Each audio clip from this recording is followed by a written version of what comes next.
के दूसरे हम लोग श्रीमद् भागवतम के दूसरे स्कंद के 7वें अध्याय के 40 और 41वें श्लोक को सुनेंगे। तो अभी आप सुनते आ रहे हैं कि ब्रह्मा जी भगवान के अवतारों का वर्णन कर रहे हैं, और कोई व्यक्ति सोचे तो हो गया ना, पूरा हो गया, सारे अवतार गिन लिए, सब अवतारों का वर्णन कर दिया। तो कहते हैं ना, भगवान के सारे अवतारों का वर्णन तो कोई कर ही नहीं सकता, मैंने तो केवल संक्षेप में ही कहा है। और क्यों नहीं कर सकता, क्या होगा, उसके बारे में बहुत सुंदर व्याख्या है, तो आप विचार कीजिए। हमें लग रहा है कि कुछ हो रहा है, जब पे भी अधिक भक्त लोग आ रहे हैं, आज कथा में भी इतने लोग आ गए। What is this? क्या आप लोग भगवान के बारे में सुनने के लिए इतने रुचिकर हो गए, या उन लोग को याद आ रहा हो, शायद कुछ लोग इंस्पेक्ट करने आए हों, क्या अभी भी कथा चल रही है? हाँ चल रही, ठीक है ठीक है, कुछ दिन आगे चेक कर रहे हैं, कथा चल रही। I am very happy to see so many devotees coming for कथा। अच्छा है भाई, बिजनेस मैन के कस्टमर अधिक आए तो अच्छा नहीं लगेगा आपको? जितने जितने लोग आएंगे उतना हमको और सुकृत मिलेगी। Okay, so let's start. Please मेरे पीछे बोलिए, आपको दिख रहा है? यहाँ पे दिख रहा है? नहीं दिख पाया? आप थोड़ा सा हेल्प करेंगे प्रोजेक्टर को कनेक्ट करने के लिए? HDMI पोर्ट से कनेक्ट कर दीजिए, हो जाएगा। तो एनीवे, जब तक नहीं आ रहा तब तक आप गाइए, वो कुछ करेंगे, आप अपना माइक पे लेके समझाइए, गाइए इसको। विष्णोर्नुवीर्यगणनां कतमोर्हतीह यः पार्थिवान्यपि कविर्विममे रजांसि। विष्णोर्नुवीर्यगणनां कथमोर्हतिः यः पार्थिवान्यपि कविर्विममे रजांसि। विष्णोर्नुवीर्यगणनां कतमोर्हतीह यः पार्थिवान्यपि कविर्विममे रजांसि। विष्णोर्नुवीर्यगणनां कथमोर्हतिः यः पार्थिवान्यपि कविर्विममे रजांसि। च स्कंभ यः स्वरहसा स्खलता त्रिपृष्टम् यस्मात्रिसाम्य सदनाद् उरुकम्पयानम्। च स्कम्भयः स्वरहसा स्खलता त्रिपृष्ठम् यस्मात् त्रिसाम्य सदनादुरुकम्पयानम्।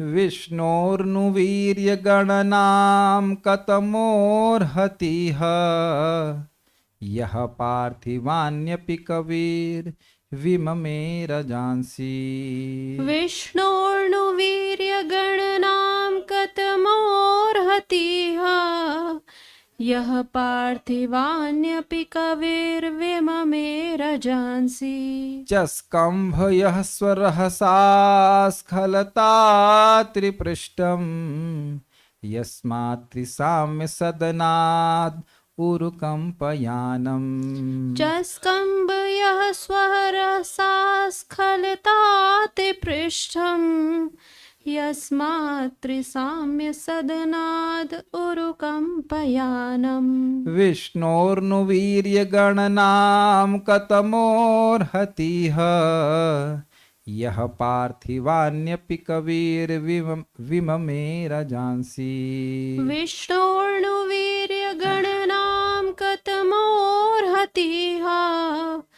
यः पार्थिवान्यपि कविर्विममे रजांसि। च स्कंभ यः स्वरहसा स्खलता त्रिपृष्ठम् यस्मात्रिसाम्य सदनात् उरुकम्पयानम्। च स्कम्भयः स्वरहसा स्खलता त्रिपृष्ठम् यस्मात् त्रिसाम्य सदनाद् उरुकम्पयानम्। सब लोग साथ में बोलिए। विष्णोर्नुवीर्यगणनां कतमोर्हतिः यः पार्थिवान्यपि कविर्विममे रजांसि। च स्कंभ यः स्वरहसा स्खलता त्रिपृष्ठम् यस्मात् त्रिसाम्य सदनाद् उरुकम्पयानम्। बहुत अच्छा श्लोक है।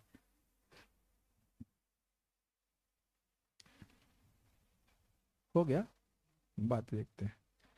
भला ऐसा कौन है जो विष्णु के पराक्रम का पूरी तरह से वर्णन कर सके। यहाँ तक कि वह विज्ञानी भी, जिसने ब्रह्मांड के समस्त कणों के परमाणुओं की गणना की होगी, वह भी ऐसा नहीं कर सकता है। वे ही एकमात्र ऐसे हैं जिन्होंने त्रिविक्रम के रूप में जब अपने पांव को बिना प्रयास के सर्वोच्च लोक सत्यलोक से भी आगे प्रकृति के तीनों गुणों की साम्यावस्था तक हिलाया था, तो सारा ब्रह्मांड हिलने लगा था। में देखिए, यह इस जगत में पार्थिवानी रजांसी अपि, पृथ्वी के सभी परमाणु भी, रज का मतलब होता है धूलिकण, वह भी यह कवि विव में, जो महान ज्ञानी गिनने में समर्थ हो तो भी कतमहनु विष्णु वीर्य गणनाम अर्हति। लेकिन ऐसा कौन हो है जो भगवान विष्णु के पराक्रम को गिनने में सक्षम हो। देखिए, ये प्रश्न उठाया जा रहा है, तो इसका अर्थ यह नहीं है कि ब्रह्मा जी वाकई प्रश्न कर रहे हैं। प्रश्न का, इसको इंग्लिश में कहते हैं रिटोरिकल प्रश्न, रिटोरिकल क्वेश्चन, अर्थात इसका उत्तर अपने में स्पष्ट है। क्या उत्तर है इसका? उत्तर है कि कोई भी समर्थ नहीं है। कोई भी परम विज्ञानी को पूछ लो कि कितने परमाणु हो, तो क्या उत्तर होगा? नहीं जान सकता।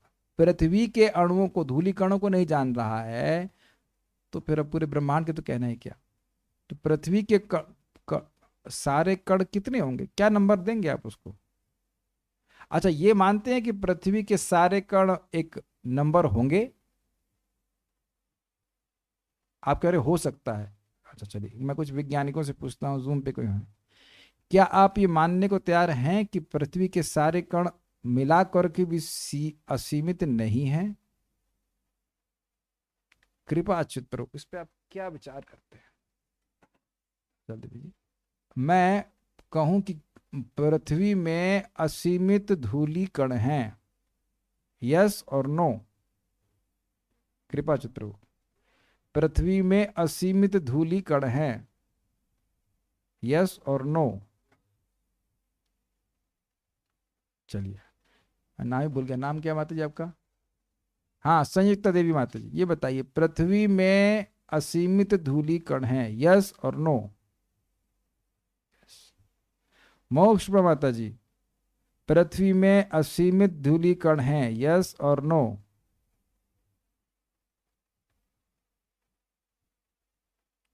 साहेब आचार्य जी, पृथ्वी में असीमित धूली कण हैं, यस और नो? ऐसे बोलिए, यस और नो। यस बोल रहे हैं। रेवती, पृथ्वी में असीमित धूली कण है, माइक पे बताइए, माइक पास में है, यस और नो? असीमित नहीं लगते हैं। नहीं लगते हैं। अच्छा, आप ये बताइए। चलिए, अब दूसरी तरह से प्रश्न करता हूं, पृथ्वी किन से बनी है, धूली कणों से कि नहीं? अरे आप लोग इतने बुद्धू नहीं जितना प्रस्तुत करने का। क्या पृथ्वी आकाश से बनी है? पृथ्वी धूली कणों से बनी है कि नहीं बनी है? इसमें भी यस बोलने में दिक्कत है। यस, पृथ्वी का भार असीमित है, यस और नो? हे भगवान, कोई व्यक्ति यहाँ ज्योग्राफी भी नहीं पढ़ के आया है। हिस्ट्री ज्योग्राफी बेड़ी बेवफा, रात को पढ़ो सुबह सफा, है ना? पृथ्वी का भार असीमित है, यस और नो? रेवती बताओ। yes. पृथ्वी का भार असीमित है? नहीं नहीं। कैसी एस्ट्रोलॉजर है आप? पृथ्वी का भार असीमित है। ऑफ कर दीजिए। इतने क्वेश्चन लगाइए। पृथ्वी का भार सीमित है, पृथ्वी बनी है धूली कणों से, तो धूली कण असीमित हो जाएंगे तो पृथ्वी का भार असीमित नहीं हो जाएगा? पृथ्वी अगर असीमित होती तो सूर्य से फिर भारी होती कि हल्की होती? सूर्य से भारी होती है, लेकिन जानते हैं कि सूर्य की तुलना में पृथ्वी का भार बहुत कम है। मैं असीमित को असीमित के अर्थ में ही ले रहा हूं। पृथ्वी का भार असीमित नहीं है और पृथ्वी बनी है धूली कणों से। धूली कण का नंबर हमको नहीं पता है, लेकिन वो असीमित नहीं है। मैं ये समझाने का प्रयास कर रहा हूं। इसीलिए ब्रह्मा जी कह रहे हैं कि ऐसा हो सकता है कि कोई विज्ञानी पृथ्वी के कणों को गिन ले, क्योंकि ये कार्य संभव है। ये समझ रहे हैं श्लोक कितना जबरदस्त है? ऐसा हो सकता है क्योंकि ऐसा हुआ है। आगे जाकर के आप 10.14 में ऐसा ही ब्रह्मा जी से श्लोक सुनेंगे और वहां बताया गया कि हाँ संकर्षण भगवान ने गिन भी लिया है संकर्षण भगवान को पता भी है कि कितने कण हैं। अरे भगवान सृष्टि किया तो भगवान को तो पता ही है ना। क्या आप ये सिंपल सी इक्वेशन नहीं बैठा पा रहे हैं? पृथ्वी बनी है धूली कण से, पृथ्वी का भार सीमित है तो धूली कण भी असीमित तो नहीं हो सकते। बहुत ज्यादा संख्या होगी फिर भी एक संख्या रखी जा सकती है और वह संख्या गिनना बहुत कठिन है, एक भी कण छूटना नहीं चाहिए, गिनो बैठ करके। तो मान लो कोई विज्ञानी ऐसा कर भी ले फिर भी भगवान के गुणों को गिन नहीं सकता है और एक एक गुण असीमित है। समझ रहे हैं? पृथ्वी के गण कण एक एक कण इनसिग्निफिकेंट है, मानते हैं, लेकिन कुल मिला के जो उनका नंबर होगा वह बहुत ज्यादा है, लेकिन असीमित नहीं है, फिर भी संख्या आप इसमें रख सकते हैं। एक अंदाज कर सकते हैं कि हाँ भाई इतने मतलब 1 किलो मिट्टी ले लें तो उसमें इतने कण हैं, तो अंदाज से कर लेंगे इतना, लेकिन अंदाज नहीं एग्जैक्ट करेंगे तो भी एक नंबर जरूर आएगा, है कोई नंबर जरूर, असीमित नहीं है। और एक एक कण इनसिग्निफिकेंट है, इनसिग्निफिकेंट को क्या कहेंगे, नगण्य है। लेकिन भगवान के गुण असीमित हैं और एक एक गुण असीमित रूप से गंभीर है, गहरा है। जैसे भगवान का एक गुण है कृपा का, तो कृपा कितनी है, अगाध है कृपा। सौंदर्य कितना है, अगाध है, ऐसे करके। तो इसलिए ऐसे कह रहे हैं कि ऐसा कौन है जो गणना करने में समर्थ हो, अर्थात कोई भी समर्थ नहीं है। तो ऐसा आप क्यों कह रहे हैं? तो कह रहे हैं देखो इसका कारण है, यह यानी भगवान विष्णु ने यस्मात, यस्मात का मतलब होता है क्योंकि, क्योंकि त्रिविक्रम अवतार में, त्रिविक्रम अवतार मतलब जो 3 बड़े पग रखे थे, त्रिविक्रम, अस्खलिता, अस्खलिता यानी अस्खलता, प्रतिघात शून्य। प्रतिघात शून्य मतलब जब भगवान अपना पैर बढ़ा रहे थे तो ऐसा कोई ग्रह बीच में नहीं आया जो उनके पैरों के विस्तार को रोक सके, ये अर्थ है। अब आप ये बताइए कि कितने प्लैनेट हैं ब्रह्मांड में, कहीं पढ़े हैं आप लोग? इसकी भी गणना नहीं, असीमित तो नहीं है लेकिन बहुत सारे हैं। और ब्रह्मलोक पर्यंत कोई भी ग्रह ऐसा कोई बाधा उपस्थित नहीं कर सका जो भगवान के पैरों के विस्तार के, चरण कमलों के विस्तार को रोक सके। इसी कह रहे अस्खलता। ये भगवान ने क्या किया इसकी तो हम लोग धारणा भी नहीं कर पाएंगे। जरा पांव उठाकर देखिए कहां तक जाता है पांव, अगर 4 सीढ़ी भी चला जाए तो बहुत बड़ी बात है। डोंट ट्राई एट होम, पता लग गिर गए तो हाथ पैर और टूटेंगे, है ना। तो आप सोचिए ना, हम पांव बढ़ाने का प्रयास करेंगे, 4 सीढ़ी, प्लीज मत कीजिएगा फिर दिक्कत हो सकती है, गिर पड़ेंगे। और 5वां सीढ़ी में तो प्रतिघात हो जाएगा, नहीं चढ़ पाएंगे ना उसके ऊपर। तो ऐसा कोई ग्रह नहीं जहां उनका पांव बढ़ा रहे हो तो कोई अरे नहीं रुको रुको, यहां तुम अपना पांव नहीं रख सकते हो। क्या इस जगत पे हम देखते हैं ना कि अमेरिका में जाने के लिए वीजा चाहिए, तो वहां तो प्रतिघात हो जाएगा ना, वहां तो अपना हम चरण नहीं रख सकते ना। तो भगवान का चरण बढ़ रहा था तो कहीं ऐसा कोई ग्रह नहीं था, वहां के कोई लोग नहीं थे जो भगवान के चरणों के विस्तार को, उनके जो पदविन्यास कह लीजिए, जो भगवान पांव बढ़ा रहे हैं अपना, उसको रोक दे। इसीलिए कह रहे अस्खलता, रोक नहीं पाया कोई। और इस चरणों के विस्तार से कह रहे स्वरहसा, अपने पैर के वेग से। अब आप समझ ही रहे हैं कि कुछ क्षणों में ही जब भगवान पैर फैला रहे हैं तो कुछ स्पीड की धारणा हो रही है आपको? फैल रहा है, भगवान का पैर फैल रहा है, पैर तो बड़ी स्पीड से फैल रहा हुआ, यहां से ब्रह्मलोक तो जाने में टाइम नहीं लगेगा, यहां से सूर्यलोक तो जाने में बहुत टाइम लगने वाला है। तो कितनी स्पीड से भगवान ने पांव का विस्तार किया होगा। तो उससे त्रिसाम्य सदनात्, त्रिगुण साम्य रूप अधिष्ठान भूत प्रकृति से आरंभ करके, ये क्या बोल गए भाई, ये तो बहुत कठिन बात है। सदन का क्या मतलब होता है? या अब ये मत कहिएगा कि संस्कृत शब्द है। सदन शब्द आपने सुना होगा, सदन मतलब स्थान, घर, आश्रय। सेवा सदन नहीं सुना आपने, जहां सेवा होती है। सेवा सदन तो प्रसिद्ध शब्द है, कहीं किसी स्थान का नाम है। लोक सदन, सभा सदन, इस तरह से कहते हैं, यानी स्थान। अब त्रिसाम्य सदन क्या है? ये तो बड़ा कठिन शब्द लग रहा है, लेकिन कठिन बिल्कुल नहीं है। प्रधान क्या है उपाध्याय जी? हाँ, प्रधान किसको कहते हैं? मैंने बताया, और ये कम से कम यह तो याद है कि मैंने बताया था। अच्छा चलिए, ये तो अच्छी बात है। प्रधान वह प्रकृति की अवस्था है जिसमें रजोगुण, तमोगुण और सत्वगुण साम्य अवस्था में रहते हैं, इसलिए कह रहे त्रिसाम्य सदनात्, अर्थात प्रधान तक भगवान के पांव पहुंच गए। अब अगर आपने दूसरा स्कंद सुना है तो आप मेरी बात बिल्कुल स्पष्ट समझ सकते हैं। ब्रह्मांड बहुत छोटा सा है और उसके चारों ओर पहला जो लेयर है वो पृथ्वी की है और वह ब्रह्मांड के 10 गुना चौड़ी है। फिर उसके चारों ओर कौन सी है? जल की। फिर उसके बाद वायु की, उसके बाद अग्नि की, उसके बाद आकाश की, है ना, ऐसे रहता है। हाँ, उसके बाद अन्य तन मात्राओं के, ऐसे करके फैलता रहता है। अब इसके बाहर जाकर के प्रधान की अवस्था है, प्रधान है। तो वह भगवान, आप जानते हैं कि भगवान का पांव का विस्तार हुआ तो इस ब्रह्मांड को भेद करके कारण जल तक पहुंच गया और वहां का जल आया तो प्रधान तक हिल गया, ऐसे कहा जाएगा। वहां से लेकर त्रिसाम्य सदनात्, पंचमी विभक्ति है, त्रिसाम्य सदन से वहां से शुरू करके जितनी भी लेयर थी वो सब भगवान ने हिला दी, ये अर्थ है। क्या सब ऊपर से गया या नहीं समझ में आ रहा है? अब वहां मैंने इतनी मेहनत क्यों करी थी, खूब डायग्राम दिखाए थे, तो जो लोग डायग्राम देखे हैं तो वो तो समझ ही रहे होंगे हम क्या कह रहे हैं। दिखाई पड़ रहा है आपको ब्रह्मांड? प्लीज प्लीज, हमको तो डिस्करेज मत कीजिए भाई। समझ में आ रहा होगा, त्रिसाम्य अवस्था जानते होंगे आप। तो वह त्रिसाम्य अवस्था तक वहां से आरंभ ले करके उरुकंपयानम, उरु का मतलब अधिक होता है, तो कहते हैं अति कंपमान त्रिपृष्ठम, सत्यलोक पर्यंत ब्रह्मांड को चस्कंभ धारण किया। हुआ ये कि प्रधान से लेकर जो सत्य सत्यलोक और सत्यलोक से लेकर जितने भी लोग थे वह सब हिल गए भगवान के पैरों के विस्तार के द्वारा। सब जगह नाप दिया ना भगवान ने, तो वो हिल गए तो पूरा ब्रह्मांड हिलने लगा। अब कोई वस्तु हिलने लगती है तो उसको धारण नहीं कर लेते आप। दो अर्थ लिए गए हैं, एक तो ये ब्रह्मांड हिल रहा था तो भगवान ने पकड़ लिया, और दूसरा गिर, समझ में आया? इतना हिल रहा था कि लग रहा था कि ब्रह्मांड गिर ही जाएगा।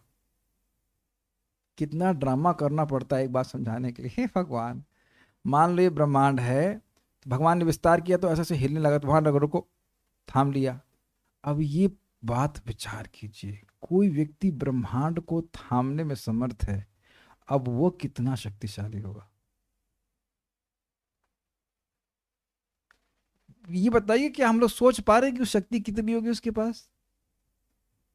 नहीं आ रही ना। कोई पृथ्वी को थामेगा तो कितना शक्तिशाली कहा जाएगा, और ब्रह्मांड को थामे तो। और आप ये इसमें आश्चर्य बिल्कुल ना करें, क्योंकि भगवान के लिए सारे ब्रह्मांड कैसे हैं, जैसे बताया गया संकर्षण देव के स्वर पे कहीं मस्टर्ड सीड, अब मेरे तो बाल नहीं तो दिख जाएगा, लेकिन आप लोग के बाल में एक मस्टर्ड सीड पड़ा हो तो कहाँ मालूम चलेगा, इतना उनका सामर्थ्य है। समझ गए ना? कोई व्यक्ति कहे अरे भगवान में इतने गुण कैसे हो सकते हैं कि भाई अनंत गुण हो जाए, तो ने कहा देखो भगवान ने किया क्या। पहले तो पूरे ब्रह्मांड को हिला दिया केवल अपने चरण पदविन्यास से। पदविन्यास मतलब पद, पाँव को फैला करके, पादों पाँव को चला करके, बढ़ा करके। और उसके बाद जब पूरा ब्रह्मांड हिलने लगा तो थाम लिया। आप जानते हैं कि हमारी पृथ्वी ऐसे चलती है, थोड़ी गर्दन टेढ़ी करके, हल्का सा उसको गर्दन दर्द हो जाए, वो सीधी हो जाए हल्का सा डिग्री, तो हम लोग ना तो सीधा कर सकते ना कुछ कर सकते, हम मर सकते हैं बस। सारे साइंटिस्ट हाय हाय करके मर जाएंगे, है ना? इतना जरूर बोल सकते हैं और ये पृथ्वी सीधी हो रही है, अरे पृथ्वी सीधी हो रही है, और इतने में सब मर जाएंगे। कोई सामर्थ्य है कि सीधी कर रही हो तो, सीधी हो रही हो तो फिर वापस टेढ़ा कर दे 66.5 डिग्री। ज्योग्राफी पढ़ा है कि नहीं पढ़ा है कुछ? 66.5 डिग्री है ना कुछ। तो ये स्तर ये बता रहे कि बहुत ज्यादा कंपमान ब्रह्मांड को भी भगवान ने धारण कर लिया, पकड़ लिया, इतना उनका सामर्थ्य है। बहुत जबरदस्त श्लोक है। और यह सब आप यह मत सोचना कि झूठ है, क्योंकि यह सब ब्रह्मा जी के सामने की घटना है। जब जल भगवान के चरण से धोकर आ रहा था, गंगा जी, उसको भगवान ब्रह्मा जी ने अपने कमंडल में धारण किया है। ये पता होगा, आगे नहीं पता है तो आगे जाकर के आप सुनेंगे। विष्णु नु वीर्य गणनाम कतमोर अर्हति इह।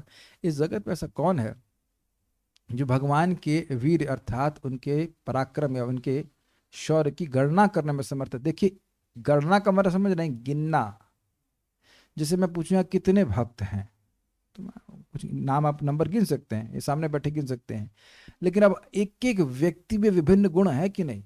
किसी को ये पसंद है खाने में, किसी का ये है, कोई क्रोधीला है, या कोई अच्छा है, कोई बुरा है, बहुत सारे गुण हो सकते हैं ना। तो गणना करना आसान कार्य है, आप ध्यान दीजिएगा। ये नहीं कहना कि एक एक गुण को समझना कठिन है, केवल गुणों को गिनना, क्या क्या गुण है भगवान के, तो वह भी गिनना हमारे लिए कठिन है। तब एक मन में आपके प्रश्न आता होगा, तो हम तो सुनते हैं कि भगवान मतलब वो 6 गुण वाले, उसमें कितना विस्तार है, वो एक एक विस्तार अनंत है, ये अर्थ। यह पार्थिवान्यपि कविर विमेर जानसी, कोई व्यक्ति पार्थिव अर्थात पृथ्वी के भी रज यानी कि धूलि कणों को गिन ले, विममे मतलब गिन ले, कोई कवि व्यक्ति जो कि प्रैक्टिकली संभव कार्य आज तक कोई कर नहीं पाया है, तो वह भी नहीं गिन पाएगा। क्यों? चस्कंभ, यह जिन भगवान ने धारण किया, किसको धारण किया? स्वरहसा अस्खलता, अब बड़े ही प्रतिघात शून्य अपने पांव के वेग से जो पूरा त्रिपृष्ठपम यानी कि सत्यलोक पर्यंत पूरे ब्रह्मांड को, और त्रिसाम्य सदनात्, त्रिसाम्य अवस्था अर्थात प्रधान प्रकृति की अव्यक्त अवस्था से लेकर जो ब्रह्मांड तक सबको हिला दिया, उरुकंपयानम यानी कि जिस ब्रह्मांड पूरा कंपित हो रहा था, उसको उन भगवान त्रिविक्रम ने, भगवान विष्णु ने थाम लिया। चस्कम मतलब थाम लिया, ये अर्थ है। बहुत अच्छा है, कितना अद्भुत है ना, कि इतनी सारी सुनने के बाद व्यक्ति को लगता है ये लगता है हमको संभाल लेंगे, हमारे पाप नष्ट कर देंगे क्या, हमारे अनर्थों को खत्म कर देंगे क्या, हमको मुक्त कर देंगे। इस प्रकार की महिमा जैसा भागवत वर्णन कर रही किसी देवता की नहीं है, इसीलिए खूब सुन करके मन को भगवान में फिक्स करना चाहिए। देखिए, आज एक भक्त का, मैं परम पूज्य राधानाथ महाराज का प्रवचन सुन रहा था, और वहां एक भक्त कह रहे थे कि हम भगवान से प्रार्थना करते हैं, और शायद बहुत से भक्त इस बात से रिलेट करेंगे, भगवान हमारे हृदय को शुद्ध कर दीजिए, लेकिन कर नहीं रहे। तो क्या भगवान असमर्थ हैं? असमर्थ तो बिल्कुल नहीं है, वो केवल ये चाहते हैं कि हम लोग बिल्कुल रोएं कि भगवान रियली हमारे हृदय को आप शुद्ध कर दीजिए। That is a whole point. उत्कंठा भी तो जागृत करनी है। यह अर्थ नहीं कि भगवान असमर्थ हैं, भगवान उत्कंठा जागृत करना चाहते हैं भक्त के हृदय में। श्रीधरी, यह तो मैंने संक्षेप में वर्णन किया है, कोई भी परमात्मा की विभूतियों का विस्तार से वर्णन नहीं कर सकता है, तो करिए ही मत। क्या ये मतलब है? आकाश को नापा नहीं जा सकता, इसका अर्थ यह नहीं है कि आकाश में उड़ा नहीं जा सकता। Got it? भगवान के गुणों को कोई पूरा वर्णन नहीं कर सकता है, यह नहीं कह रहे हैं कि भगवान के गुणों का वर्णन ही नहीं कर सकते। अच्छा, इसे बताइए, भगवान के गुणों का वर्णन नहीं किया जा सकता, क्या ये भगवान का गुण नहीं है? बोलिए बोलिए बोलिए। आपने कहा कि भगवान के गुणों का वर्णन नहीं, भाई भगवान के गुणों का वर्णन नहीं कर सकते। अच्छा, ये किसका गुण है? भगवान का गुण है, तो आप गुणों का वर्णन तो कर रहे हैं ना। इसका अर्थ यह है कि भगवान के गुणों का पूरा वर्णन नहीं कर सकते। हिमालय को आप पूरा नहीं नाप सकते, इसका मतलब ये नहीं कि हिमालय में चल भी नहीं सकते। ओके, ऐसा हम लोग सब कर रहे हैं ताकि हम पवित्र हों। ऐसा पुरुष जो अपनी प्रतिभा के बल से पृथ्वी के परमाणुओं को भी गिन सकता है, इस तरह का भी कौन ऐसा पुरुष है जो भगवान विष्णु की शक्तियों की गणना कर सके? यदि कोई कहे कि वे विष्णु कैसे हैं, तो उस पर कहते हैं कि भगवान विष्णु सत्यलोक पर्यंत संपूर्ण ब्रह्मांड को धारण किए। प्रश्न है कि उन्होंने क्यों धारण किया, क्या कारण था? तो इसका उत्तर है कि चूंकि त्रिविक्रम अवतार में प्रतिघात रहित अपने पैरों के वेग से त्रिगुण साम्य रूपी अधिष्ठान भूत प्रकृति से लेकर संपूर्ण ब्रह्मांड जब अत्यधिक कांपने लगा था, उस सत्यलोक पर्यंत संपूर्ण ब्रह्मांड को धारण किया। स्पष्ट है, तो व्याख्या मैंने कर दी आपके सामने। उरुकंपयानम पद का अर्थ है अत्यधिक कांपने वाला ब्रह्मांड, ब्रह्मांड को अथवा कांपने के कारण जो ब्रह्मांड डगमगाने लगा था। जैसे आप देख सकते हैं कि ग्लास रखा हुआ है और ये अगर किसी कारणवश हिलने लग जाए तो ये नीचे भी गिर सकता है, केवल कंप नहीं रहा है, गिर भी सकता है। तो ऐसे ब्रह्मांड को थाम लिया। ऐसे ब्रह्मांड को भगवान ने अपनी शक्ति से स्थिर किया। इस अर्थ का प्रतिपादन विष्णोर्नुकम इत्यादि मंत्र करता है। एक और वैदिक मंत्र है जैसे यहाँ पे लिखा गया है, विष्णोर्नुवीर्याणिकम प्रोवाचम यह पार्थिवानि विममे रजांसी योचस्काम भयाय उत्तरम सधस्थम विचक्रमाणस्त्रेधो उरुगाय। मंत्र का अर्थ इस प्रकार है, भगवान विष्णु की शक्तियों का वर्णन कौन कर सकता है। यदि वह पृथ्वी की संपूर्ण धूलीकरण को गिनने में समर्थ है तो भी जो भगवान विष्णु अपनी शक्ति से संपूर्ण ब्रह्मांड वासियों के साथ कांपने वाले ब्रह्मांड को अपनी शक्ति से स्थिर किए। इस श्लोक में सदस्थम पद का विग्रह है सह तिष्ठति यत्। यहाँ पर सह शब्द का सद आदेश होकर सदस्थम पद व्युत्पन्न हुआ है, अर्थात ब्रह्मांड में रहने वाले देवताओं के साथ कांपते हुए ब्रह्मांड को भगवान ने स्थिर किया। इतनी बात समझ ले कि बस बात यही समझ रहे हैं, समझने वाली कि ब्रह्मांड को भगवान ने स्थिर किया। अब एक विचारणीय बात है, यदि हम साधना कर रहे हैं और भगवान के गुणों का वर्णन और श्रवण करने में हमको सुख मिलता है, तो हमारे लिए 24 घंटे का एंगेजमेंट है या नहीं है? समझ में आ गया? देखिए, वृद्धावस्था में शरीर से सेवा नहीं हो पाती है, लेकिन जवानी में, युवावस्था में अगर हम लोग अन्य सेवाओं के साथ साथ भगवान के यश को श्रवण करने का अभ्यास करते हैं तो क्रमशः भगवान के यश को श्रवण करने की रुचि विकसित होती जाती है। ठीक? तो वृद्धावस्था में जब शरीर कुछ नहीं कर पाएगा तो ये सेवा तो जरूर कर पाएंगे।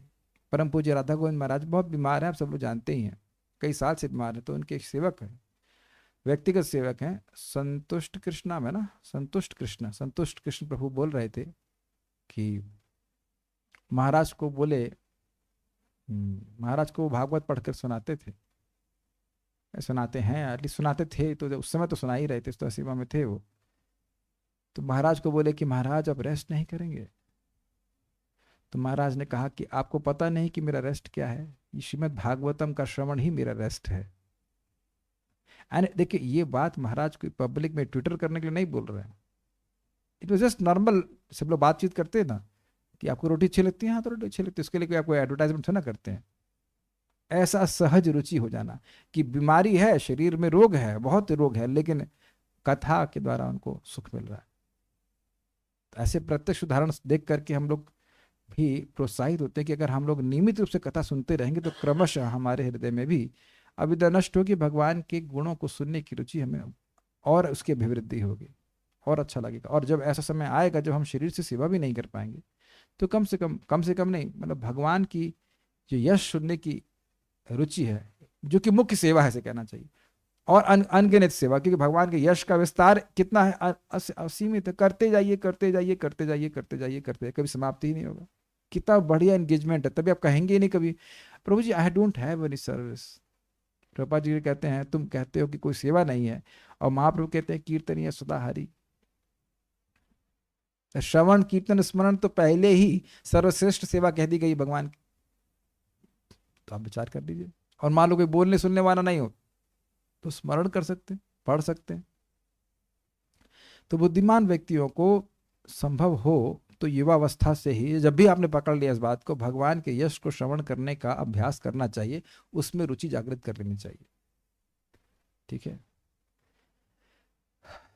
क्रम संदर्भ, इस शंका से कि कोई भगवान विष्णु की साम्यता माया की विभूतियों के रूप में वर्णित अन्यों से कर सकता है, यह श्लोक उस अवधारणा को अस्वीकार करता है। भगवान विष्णु प्रकृति द्वारा कल्पित किसी भी वस्तु से कहीं अधिक अनंत परम ऐश्वर्य से युक्त है। हुआ ये क्या, पिछले श्लोक में सत्वगुण, रजगुण और तमोगुण के विभिन्न गुणावतारों का वर्णन हुआ और उनको माया की विभूति के रूप में प्रस्तुत किया गया। तो कोई व्यक्ति, उसमें विष्णु का नाम भी आया था, तो कोई सोचेगा अच्छा विष्णु भी माया की विभूति है, तो नहीं, विष्णु भगवान माया की विभूति नहीं है।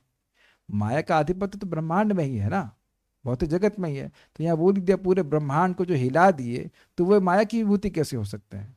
वो माया के पति है, मायाधीश है, ये समझना चाहिए।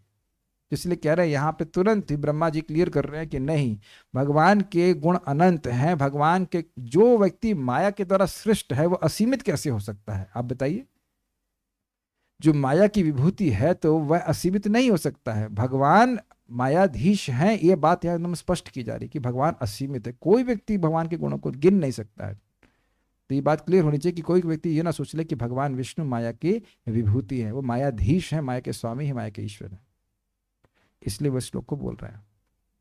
तात्पर्य, भौतिक विज्ञानियों की सर्वोच्च वैज्ञानिक प्रगति परमाणु शक्ति है, किंतु किसी भी भौतिक विज्ञानी को संपूर्ण ब्रह्मांड के कणों में निहित परमाणु का कोई अनुमान नहीं है। स्पष्ट है बिल्कुल तात्पर्य प्रभुपाद जी का। और यदि कोई इन सूक्ष्म कणों को गिन भी ले अथवा आकाश को बिस्तर की भांति मोड़ भी सके, ये कैसे होगा? आकाश को फैलाते बिस्तर की तरह, तो कुछ समझ में भी नहीं आ रहा ना कि क्या होगा, कैसे होगा। तो भी वह परमेश्वर के वीर तथा शक्ति का अनुमान लगाने में असमर्थ होगा। इसलिए यह सोचना कि भगवान ऐसा कैसे करते हैं, ये एक बहुत बड़े अज्ञान का सूचक है। भगवान कुछ भी कर सकते हैं, कर्तुम अकर्तुम अन्यथा कर्तुम समर्थम। जो किया जा सकता है वह करने में, अकर्तुम मतलब जो नहीं किया जा सकता है वह भी करने में, अन्यथा कर्तुम और जो कुछ भी अन्य आप सोच लो जो किया जा सकता है वह सब करने में समर्थ है भगवान।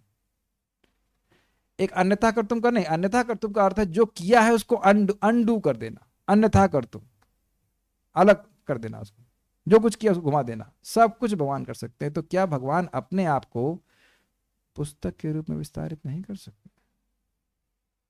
क्या अपने आप को भगवान नाम के रूप में विस्तारित नहीं कर सकते हैं? क्या भगवान अपने आप को विग्रह के रूप में विस्तारित नहीं कर सकते? यही जीव को स्वामी जी कहते हैं कि अगर आपको भगवान को स्वीकार करना है तो भगवान की अचिंत शक्ति को स्वीकार करना होगा। हमें नहीं पता कैसे करते हैं, लेकिन वो करते जरूर हैं, अपने नाम के रूप में विस्तार करते हैं। दिक्कत क्या है? आसान नहीं हो गए? हरे कृष्णा कृष्ण कृष्ण हरे हरे, हरे राम राम राम हरे हरे। बड़ी श्रद्धा से भक्त लोग स्वीकार करते हैं, नाम जप करते हैं, और भगवान की कृपा से वह इस बात को अनुभव कर पाते हैं कि भगवान का नाम भगवान से अभिन्न है।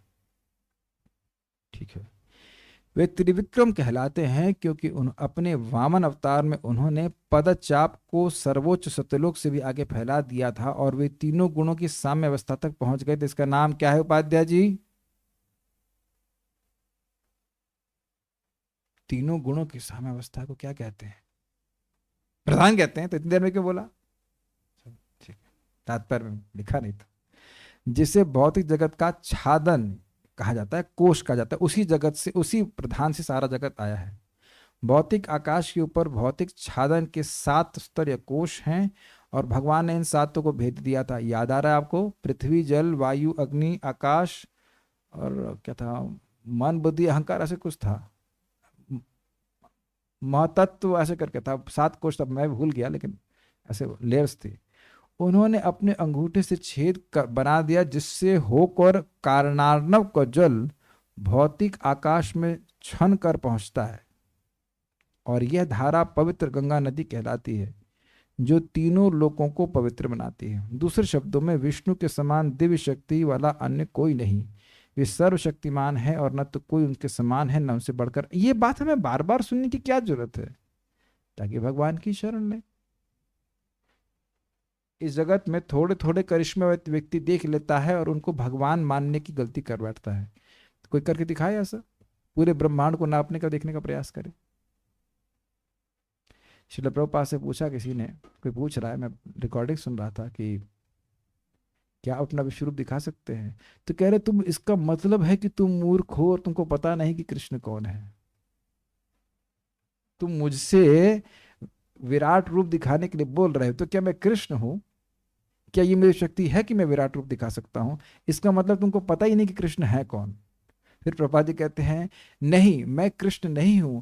कृष्ण मुझे ये शक्ति नहीं देते कि विराट रूप दिखाएं। Krishna gives me the energy और power to speak to you rascals that Krishna is supreme personality of godhead. Krishna केवल मुझे इतनी शक्ति देती है कि तुम जैसे नालायकों को बोल सकूं कि कृष्ण भगवान है। सब उनके प्रभुपाद जी के शिष्य हंसने लगे। लेकिन ये कभी गुरु नहीं कहते कि वह कृष्ण है।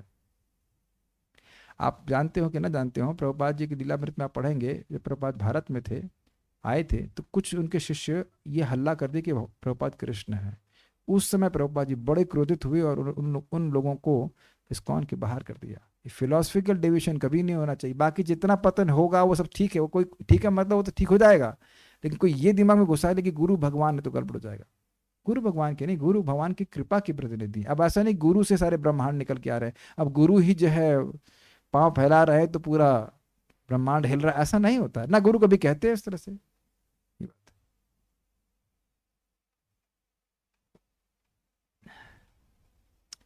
अच्छा, तो आप यह कह रहे हैं, मान लो कोई लॉयर फंस गया इस श्लोक में, अच्छा अच्छा यह कह रहे हैं मतलब इस जगत का कोई व्यक्ति नहीं गिन सकता, तो आप नहीं गिन पाते होंगे, है ना? यही कह रहे हैं मतलब इस जगत का कोई व्यक्ति, तो आप शायद गिनते हो।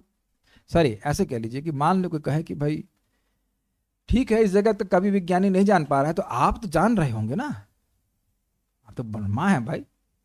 कई बार लोग कहते हैं क्या हम ब्रह्मा है, या क्या तुम ब्रह्मा हो, मतलब आप तो बहुत बुद्धिमान हो। तो भगवान ब्रह्मा जी इस बात का विस्तार करते हुए कहते नहीं नहीं, मैं भी नहीं कर पाता। तो शिव जी तो कर लेते, कहते शिव जी भी नहीं कर पाते, और भगवान के अवतार शेषनाग भी नहीं कर पाते। बोलिए। नान्तं विदाम्यहममी मुनयोग्रजास्ते माया बलस्य पुरुषस्य कुतो वराये। नान्तं विदाम्यहममे मुनयो गृजास्ते माया बलस्य पुरुषस्य कुतो वराये। गायन् गुणान् दशशतानन आदिदेवः शेषोऽधुनापि समवस्यति नास्य पारम्। गायन् गुणान् दशशतानन आदिदेवः शेषोऽधुनापि समवस्यति नास्य पारम्।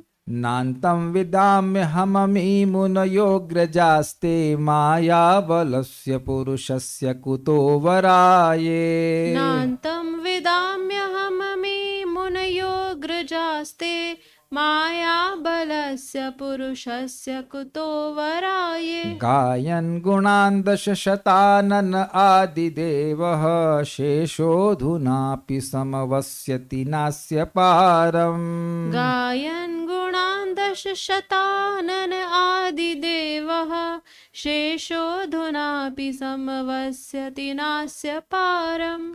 सब लोग साथ में बोलिए। नान्तं विदाम्यहममी मुनयोग्रजास्ते मायाबलस्य पुरुषस्य कुतो वराये। गायन् गुणान् दशशतानन आदिदेवः शेषोऽधुनापि समवस्यति नास्य पारम्। न तो मैं बोले तो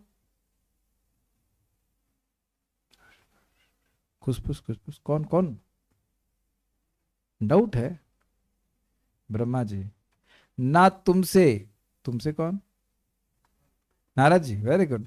ना तो मैं यानी ब्रह्मा और ना तुमसे पहले उत्पन्न हुए मुनिगण ही सर्वशक्तिमान भगवान को भली बातें जानते हैं, और ब्रह्मा जी से पहले कोई पैदा नहीं हुआ।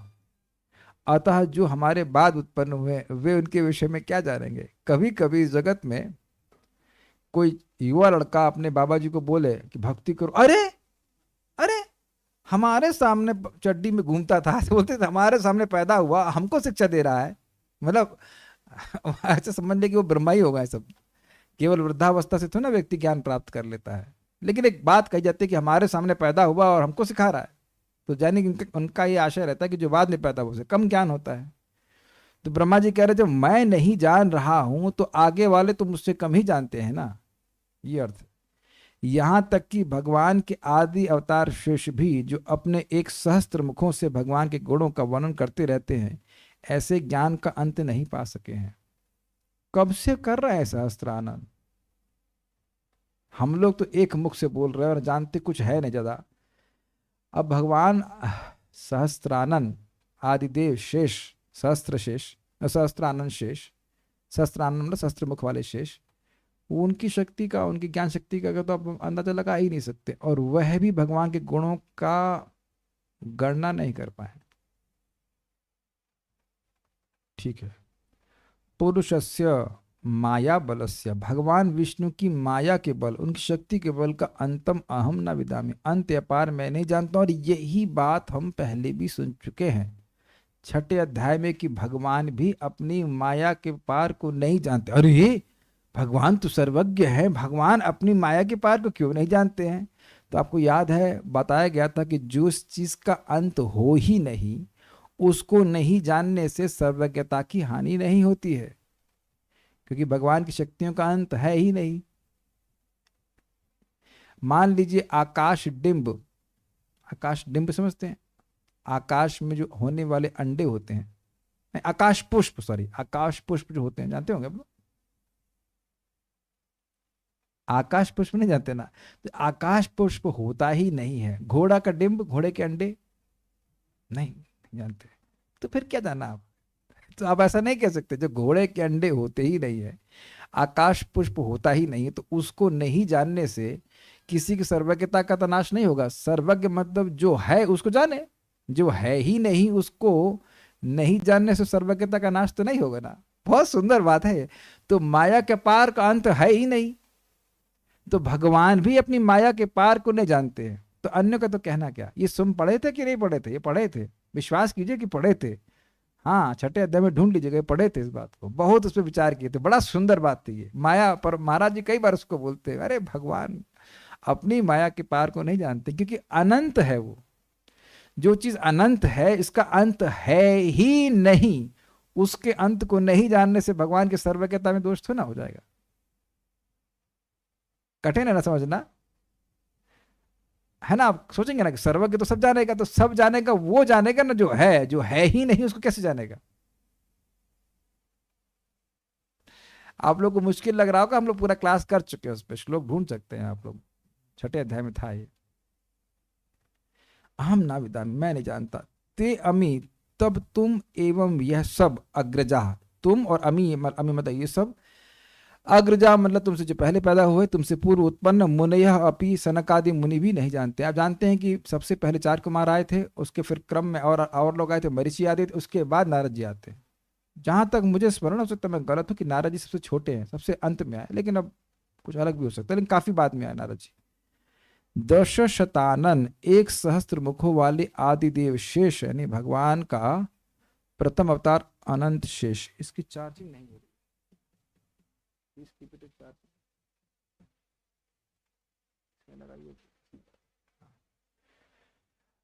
अभी गायन अस्य गुणान, वह भी गायन करते हुए उन भगवान के गुणान यानी गुणों का, अधुना आज तक पारम न समवस्यति, पार नहीं पा सके। कब से गिन रहे हैं भगवान शेषनाग? कृपा ये अच्युत प्रभु बताएंगे थोड़ा सा। शेषनाग भगवान कब से भगवान के गुणों का वर्णन कर रहे हैं? कोई आइडिया? बिल्कुल सही उत्तर, व्हाट? यस, जो अनादि काल है उसका आइडिया लगा सकते हैं? नहीं लगा सकते, इसलिए कृपा अच्युत प्रभु को 100% नंबर। इन्हें कहा कि कोई आइडिया नहीं है। बिल्कुल सही उत्तर है कि नहीं? देखिए क्यों भक्तों, आप लोग मेरी बात को समर्थन करते हैं कि नहीं?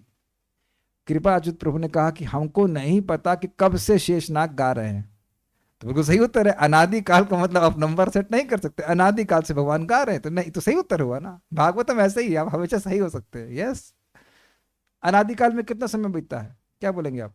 We have no idea. तो यही प्रभु जी ने बोला, नो आइडिया, कब से गा रहे नहीं पता, अनादिकाल से वो गा ही रहे हैं। तो ऐसा नहीं सोचना चाहिए कि जब ब्रह्मा जी और नारद जी बात चल रही तब तक नहीं गिन पाए हैं और अब गिन लिए होंगे, नहीं, अभी भी नहीं गिन पाए हैं और अनंत काल तक गिन नहीं पाएंगे।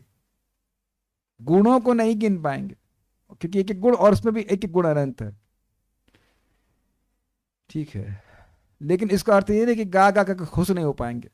खूब खुश हो रहते हैं, खूब खुश रहते हैं, इतने खुश रहते हैं कि उनको पता ही नहीं रहते कि ब्रह्मांड कहाँ है, उन्हें कोई बोझा नहीं महसूस होता।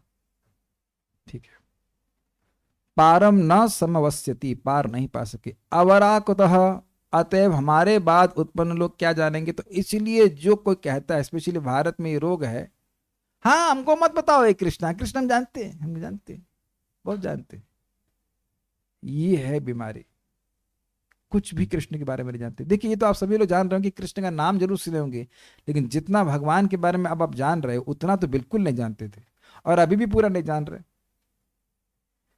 ये है। यहां तक कि हमारा यह कहना कि हम भागवत को जान रहे हैं, यह भी बहुत बड़ा ज्ञान है। भगवान चैतन्य महाप्रभु को सामर्थ्य हमको देंगे तो हम लोग जरूर श्लोक की चर्चा करेंगे।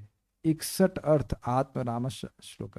और कितना सामान्य लगता है ना, देखने में श्लोक बड़ा सामान्य से लगता है। आत्मा रामश्चुमनियो निर्ग्रंथा पेरुक्रमे कुर्वन्तो है तो किम भक्ति मित्तम भूतो गणे हरि। बस 61 अर्थ महाप्रभु ने दिए, 61। और श्रीमद् भागवतम स्वयं भगवान श्री कृष्ण है।